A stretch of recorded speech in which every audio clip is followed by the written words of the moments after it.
বলেছে তুমি তোমার জন্মদিন পালন করো না। কেন তা জানি না অবশ্য। আদিত্য আমার দিকে সরাসরি কয়েক সেকেন্ড তাকিয়ে চোখটা সরিয়ে নিল। আমার প্রথম প্রেম এদিনেই আমার ছেড়ে চলে গেছিল, তাই হুট করেই বলে দিল ও কথাটা।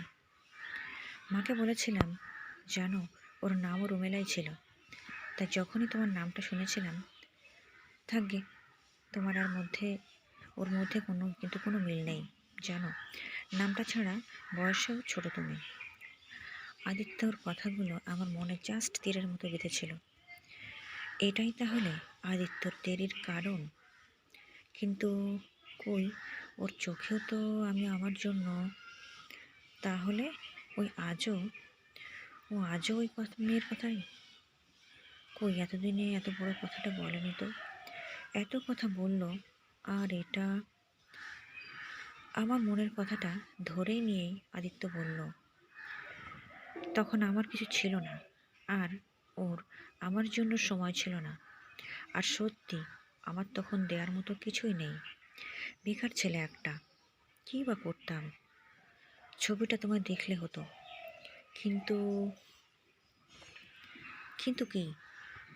মুখ দিয়ে খস করে কথাটা বেরিয়ে গেল। কিন্তু ছবিটা ছিঁড়ে ফেলে দিয়ে এলাম আজ। আমার মনের আর কোথাও ওর কোনো জায়গা নেই। এটা যখন বুঝলাম, তখন ফটোটা রেখেই বা কী লাভ। আর যখন কথাটা শেষ না করেই আচমকা একটা টান দিল আমায় হাত ধরে। পড়লাম ওর বুকে। এক মুহূর্তের জন্য কিংকর্তব্য বিমূঢ় আমি। এত কাছে কখনো এভাবে আমার ধমনী, শিরা, উপশিরায় রক্ত চলাচল তখন দ্রুত হারে। তুমি আমার জীবনে এসে গেছো, তখন আর কেউ তো থাকবে না। ওর সাথে ছাড়াছাড়ি হওয়ার পর প্রথম এই জন্মদিনটায় আমার এতটুকু মন খারাপ হয়নি। কারণটা তুমি জানো, আর দেরিটার কারণ হলো এইগুলো বলেই কিছু কাগজপত্র বের করলো। দেখলাম টিকিট, হোটেল বুকিংসের কিছু ডকুমেন্টস। তোমার পারমিশন না নিয়েই টিকিটটা কেটে ফেলেছি মুন্নারের। আমি জানি তুমি আর না বলবে না। দেখলাম বুকিংটা হানিমুন প্যাকেজের।